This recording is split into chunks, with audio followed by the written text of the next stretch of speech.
¿Me permitís hacerte una pregunta que nunca te hice? Porque es como un penal lo que voy a hacer. ¿Me permitís? Prepárate, amado. Me arrodillo. No, arrodillate como el loco Gatti y atajalo. Vos que venís más de la escuela clásica en términos económicos, ¿en qué momento das el quiebre? ¿En qué momento interno das el quiebre a posiciones más heterodoxas? De alguna manera, vamos a decirlo en términos brutales, más de posiciones, porque estudiaste en el SEMA, ¿no? Que es una escuela más clásica, más ortodoxa, tu formación académica, ¿no? Sí, Estoy hablando en términos de políticos. ¿En qué momento das el quiebre, Amado? Y mira, para mí yo soy de Mar del Plata. Cuando vine acá empecé a trabajar en ANSES, fue entrar en otra cosmovisión y enseñando justamente comercio internacional en una clase dije, ¿qué estoy diciendo? Todo esto es un disparate lo que estoy diciendo. Estaba haciendo en el pizarrón los gráficos de las ventajas del libre comercio. Wow. Y fue como un shock así, ¿no? Y dije, bueno... Porque, a ver, ¿qué de las ventajas del libre comercio dijiste? No, acá estoy contando algo que... En ese momento lo que dije que estoy diciendo, pero después cuando estuve razonando sobre el asunto, es que es un hermosísimo, bellísimo aparato aritmético, geométrico, que no tiene nada que ver con el funcionamiento del mundo, ni de las naciones, ni de las personas.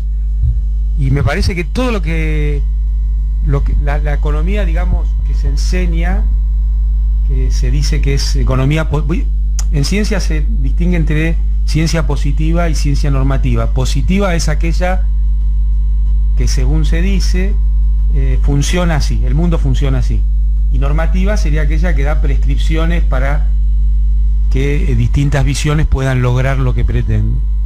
Pero yo hoy estoy convencido que todo lo que se enseña como teoría positiva, es decir, el mundo funciona así, en realidad es un disfraz ideológico para lo que pretenden las clases dominantes de cómo funciona el mundo.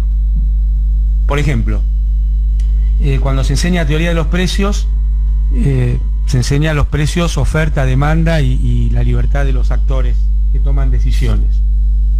Ahora, en un momento dicen, bueno, ahora vamos a ver las fallas del mercado, que son los problemas digamos, de diferencia de poder, los monopolios, y los problemas de información asimétrica, o sea, cuando los que ofrecen tienen más información que los que demandan o viceversa, o cuando hay externalidades, que sería cuando las acciones que se toman tienen efecto sobre alguna otra cuestión que no se puede medir en precio. Y claro, vos fijate, ya ahí está definido, lo llaman falla de mercado, en realidad son fallas de la teoría, no falla del mercado. Pero si se presenta al revés, pareciera que lo que es el funcionamiento del libre mercado, y estas son algunas fallas. Resulta que cuando uno mira la realidad, en casi todos lados o hay diferencia de poder, monopolio, monopsonio, oligopolio, o hay problemas de asignación de información asimétrica, o hay externalidades. Entonces, lo que se presenta como libre mercado en realidad no es el funcionamiento, sino lo que ese sistema pretende que debería ser. Y ahí está, digamos, la universidad como maquinaria de sostenimiento de la visión de la clase dominante, ¿no? Porque la verdad es que uno va a la facultad, aprende todo esto, 5 años, 2 años de posgrado, algunos incluso tienen la posibilidad de hacer doctorado, y vamos repitiendo estas cuestiones que si en algún momento no haces un clic, la repetís como loro. Y nobleza griega, lo hablábamos hace algunos días atrás, la subjetividad neoliberal está en muchos sectores, ¿no? En muchos funcionarios, incluso del actual gobierno, hay que decir, ¿no? Por ejemplo, la subjetividad dominante. Por ejemplo, en el tratamiento de la cuenca del río Paraná, en lo llamada hidrovía, cuando Mario Meoni dice yo no veo soberanía en mover un pedazo de arena de un lugar a otro, es muy parecido a lo que decía Roberto Dromi en los 90, ¿no? Claro. Exactamente. Es una expresión desafortunada, muy desafortunada. O es lo mismo que decía Bernardo Neustadt, ¿se acuerda cuando Neustadt, con los teléfonos. ¿Te acordás que Neusta agarraba el teléfono y decía, yo no veo la soberanía acá, cuando bregaba por la privatización de Entel? Vamos a sumarlo a Artemio. Mirá, muy interesante Artemio, lo que plantea Amado, muy interesante. Y me parece que, bueno, obviamente concuerdo 100%. Pero vos sabés que con respecto a lo que decís, Daniel, de que en el gobierno también hay retazo del discurso neoliberal. Bueno, un discurso para convertirse en hegemónico siempre toma retazos del que antagoniza. Roca ya decía, yo tengo mis ribetes federales, cuando propuso el proyecto unitario. Acá está el profe, no me va a dejar mentir. Sí. Siempre coqueteó con el discurso federal, no es que lo niegan. Por eso que es mucho más peligroso un populista puesto a neoliberal, el caso de Menem, que un neoliberal crudo, el caso de Macri, el caso de el neoliberalismo duro, que efectivamente tiene menos recursos para poder intervenir sobre sectores que teóricamente pueden adversar con el discurso dominante. Yo creo que el problema del oficialismo es que los retazos de discurso neoliberal que ahí coexisten, y todos somos testigos de que eso pasa, es ridículo negarlo, porque sería un absurdo, y no lo vamos a hacer desde este programa, que nos propusimos decir lo que efectivamente vemos, no lo que pasa, lo que por lo menos nosotros buenamente vemos. Sabemos que es mucho más complejo discursear o poner en práctica el neoliberalismo desde un proyecto popular democrático, malversando la tradición popular democrática, que desde el neoliberalismo más puro y duro. Por eso que a mí me preocupa tanto la hegemonía o la permanencia de discursos neoliberales dentro del propio oficialismo.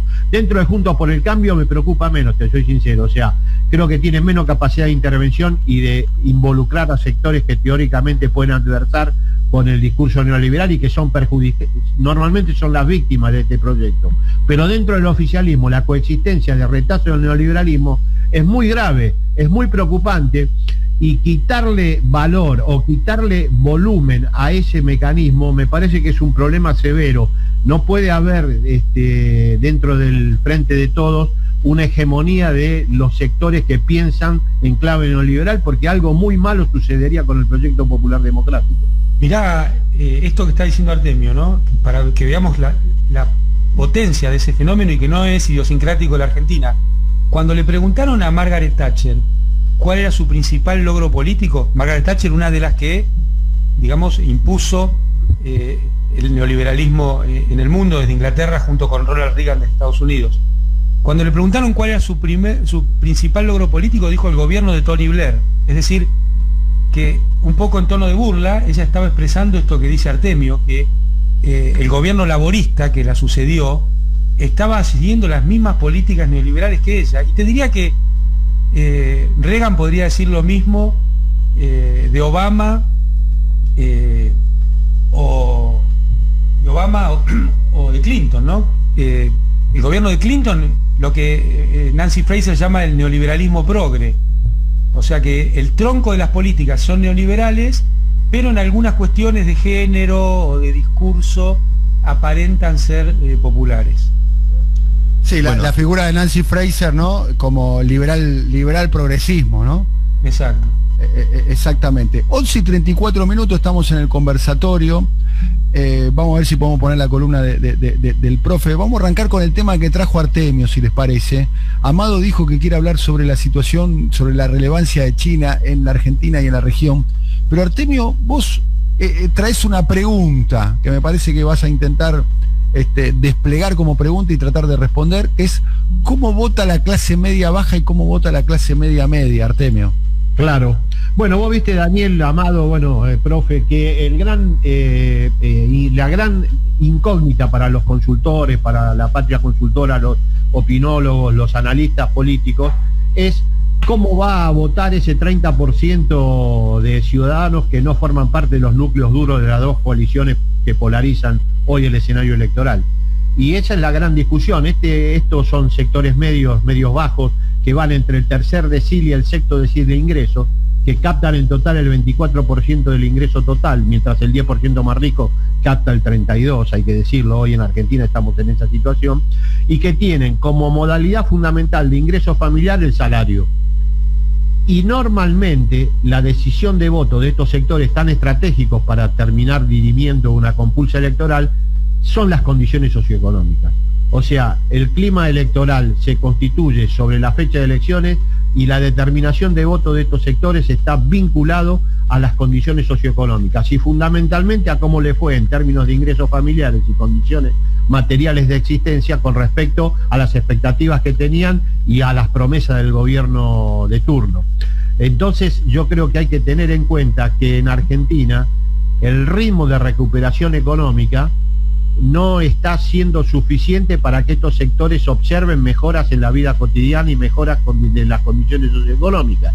De hecho, el crecimiento hasta ahora incipiente, pero que yo creo que este año se va a producir, me parece que así como es heterogéneo por sectores productivos el crecimiento económico, es heterogéneo por clases sociales los beneficios del crecimiento económico. Y yo creo que los sectores medios y medios bajos no están percibiendo las mejoras que efectivamente el crecimiento económico por el patrón distributivo tan inequitativo, ¿no? O sea que efectivamente eso está sucediendo. En la base de todo este fenómeno está la inequidad distributiva.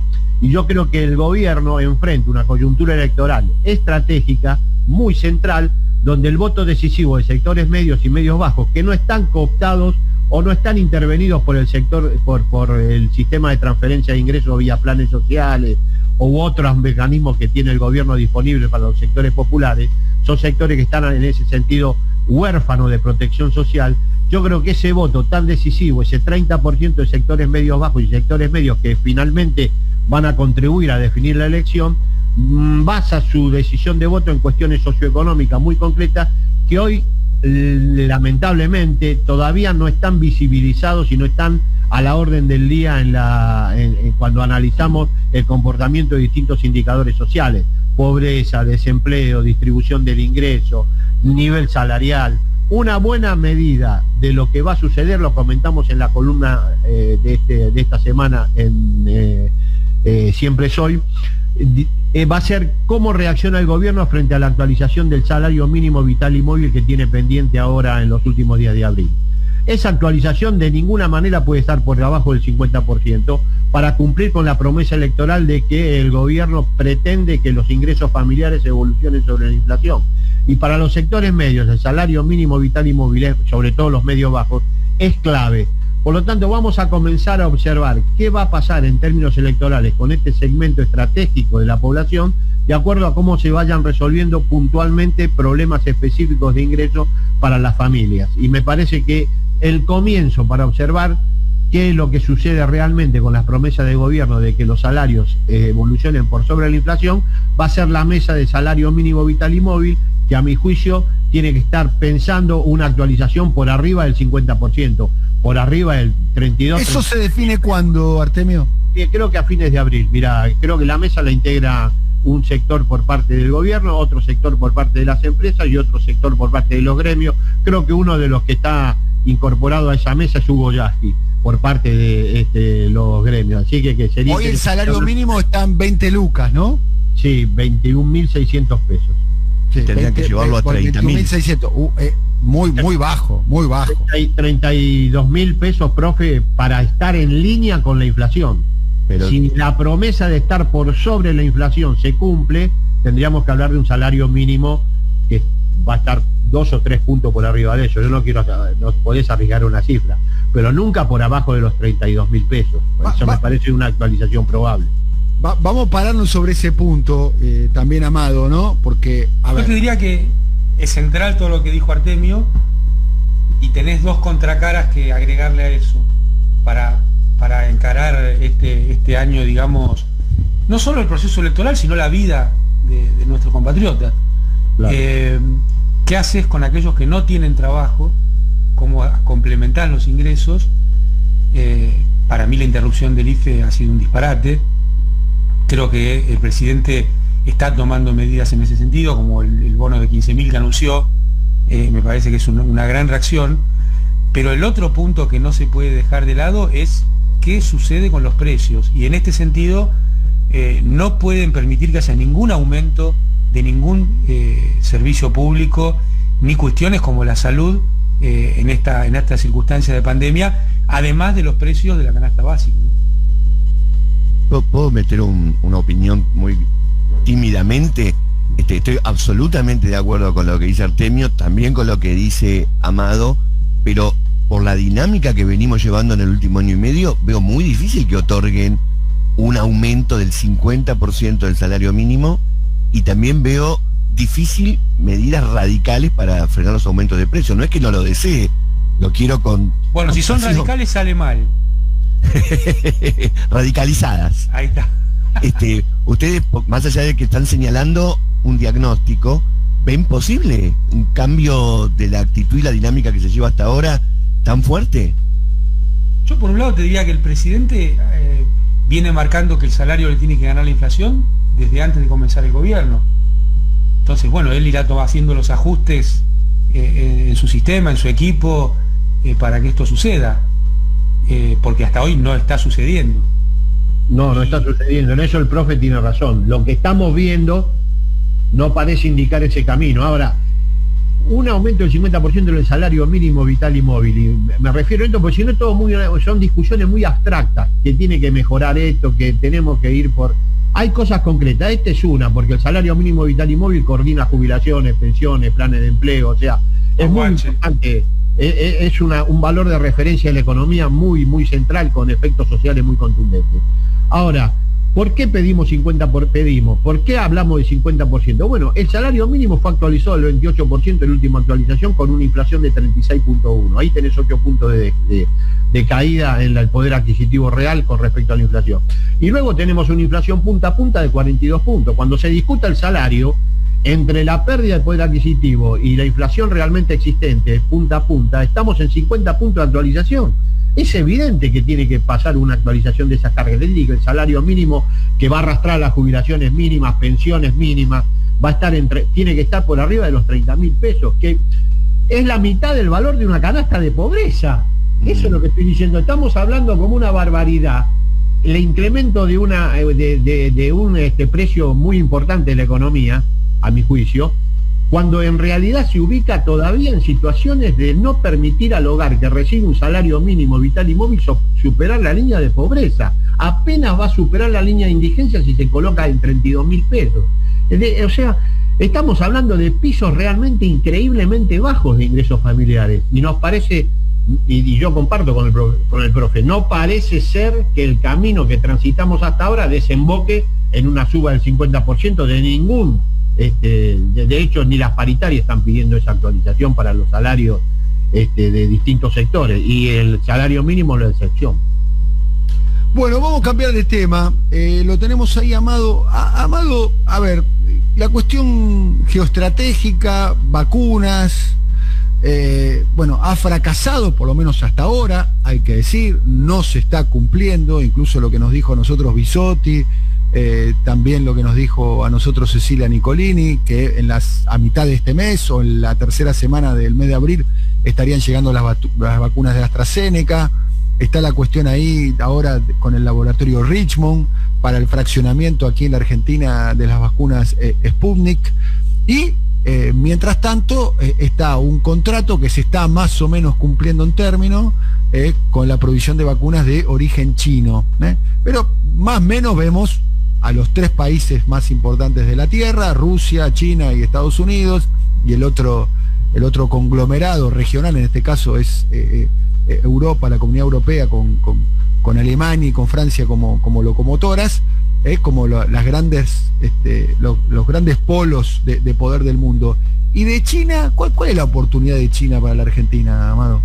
Y ya que tocaste el tema de vacunas, Daniel, yo lo primero que quería decir es que vos fijate cómo cuando hay un ambiente propicio para que haya inversión, y estoy hablando de hace 10 años, cuando el laboratorio Richmond produjo una planta, bueno, hoy estás viendo el resultado de eso, ¿no? La macroeconomía permitió que hubiera inversión, y no fue la macroeconomía de Macri, sino la de CFK. Y hoy tenés un laboratorio de pie capaz de producir vacunas. Ahora, también veamos cómo es esto, ¿no?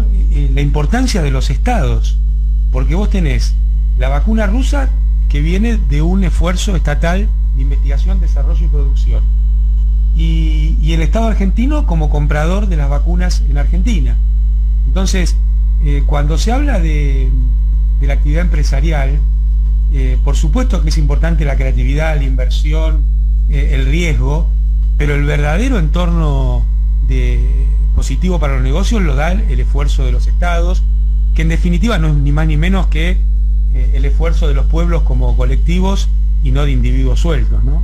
Entonces me parece importante señalar esto. Y en términos de China, yo sé que hoy estamos metidos en el tema de la pandemia, es casi un monotema y está bien que así sea, pero yo quería compartir una pequeña anécdota. Cuando Cristina dejó el gobierno el 9 de diciembre de 2015, en Argentina estaba en marcha 2 centrales hidroeléctricas, que hacía décadas que no había inversiones de este tipo en Argentina, las represas Néstor Kirchner y Zepernik en la provincia de Santa Cruz, una inversión del orden de los 5.000 millones de dólares para generar energía limpia. Bueno, eso se hizo en el marco de una licitación que fue ganada por un consorcio en el cual fundamentalmente eran capitales y empresas chinas y una empresa argentina, Electroingeniería. Después vino Macri con su cuento de la inversión, la lluvia de inversiones, el ser amigable con los mercados y en el medio regalarle a los fondos buitre, porque ya nos olvidamos de todo lo que pasó. Le regalaron a los fondos buitre más de lo que pedían, le regalaron a los mercados tasas de interés que jamás esperaban tener, le regalaron el bono a 100 años, es decir, Macri convirtió a la Argentina en un casino. Ahora, con todo ese ambiente, entre comillas, amigable para los negocios, después de 4 años de Macri, ¿sabés cuál era la única obra pública de envergadura en la República Argentina? ¿Saben cuál? Las represas Kirchner y Zepernik. O sea, no hubo una sola inversión en la economía real con todo ese regalo que se le hizo al sistema financiero. Entonces yo creo que a esta altura del debate tenemos que usar la experiencia como parte del aprendizaje y entender que Argentina, a través de Wall Street, a través del mercado financiero, no va a tener ninguna inversión relevante que le sirva a la República Argentina y a su población. Ninguna, como lo vimos en los 4 años de Macri. Y entonces, en esta etapa de nuestra historia, comprender la importancia central que tiene la complementariedad con China. Por supuesto que Brasil es nuestro complementario permanente y más allá del gobierno que tenga hay que buscar las formas de sostener esa relación. Pero la particularidad de tener complementariedad con la potencia emergente que irrumpió, digamos, de una forma casi inesperada, y hoy es la economía más grande del mundo. Te voy a hacer una pregunta, digamos. ¿No existe en riesgo de replicar la misma situación que se vivió con el Imperio Británico a fines del XIX, a principios del siglo XX, de ser proveedores de materias primas, de primarizar la economía, de la economía extractivista? Porque gran parte de las inversiones chinas están destinadas, si se quieren, al dispositivo agroexportador, digamos, ¿no? Pensado, digamos, en función de los intereses estratégicos de China y no necesariamente quizás de los intereses estratégicos de la Argentina. Te lo planteo a modo de mirada crítica, Amado. Por supuesto que ese riesgo existe y depende de las decisiones que toma Argentina. Ahora, vos en política no se hace en el vacío.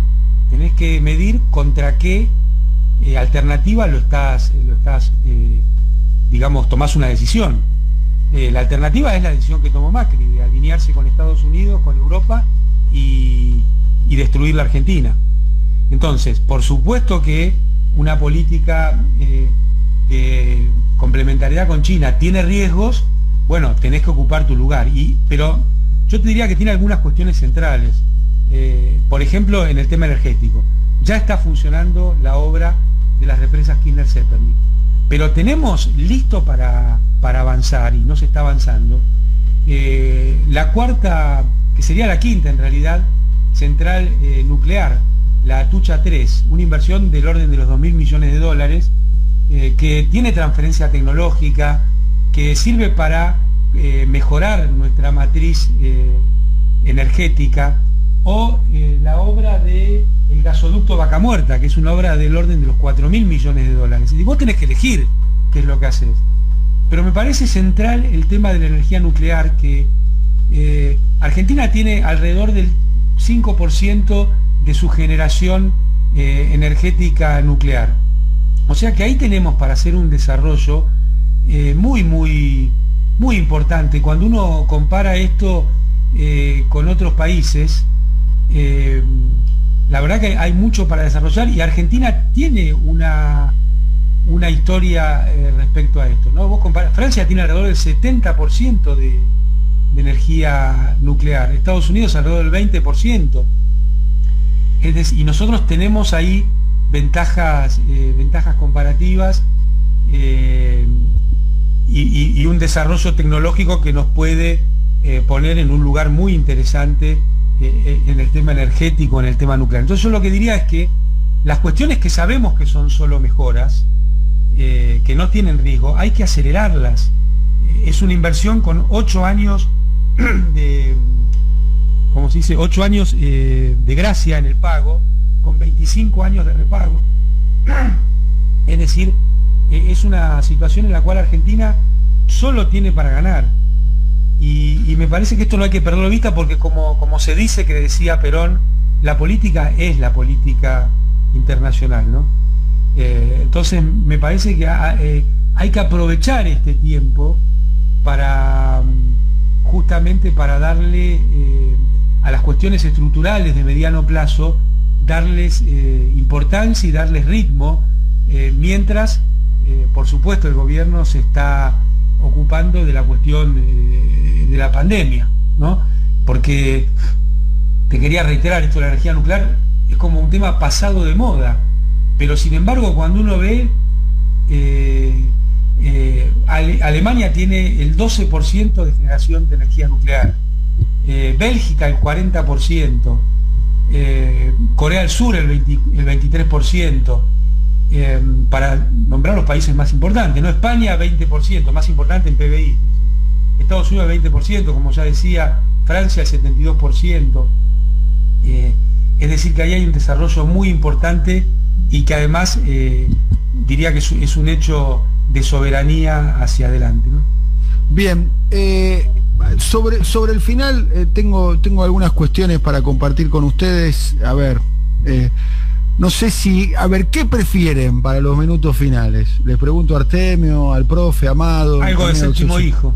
No, el séptimo varón, no, más allá de eso. ¿Qué prefieren? ¿Hablamos sobre los dichos de Longobardi, de la salida autoritaria, o hablamos del aniversario de Sticky Fingers, el disco de Rolling Stone, cuya tapa fue la histórica tapa de Andy Warhol con el cierre con la cremallera? ¿Qué prefieren para este final? Yo compré el vinilo en disquerías, directo, en la disquería 43 de José María Moreno y Rivadavia, Sticky Fingers. Yo te diría que la formación y la preparación de Longobardi es bastante baja como para ocupar. Bueno, entonces además, vamos a terminar. El temor de Longobardi ya ocurrió, gobernó Macri, esa salida autoritaria. Claro. Ya pasó, ¿eh? O sea que sí me atrasa. Exactamente. Muy bien, Edu.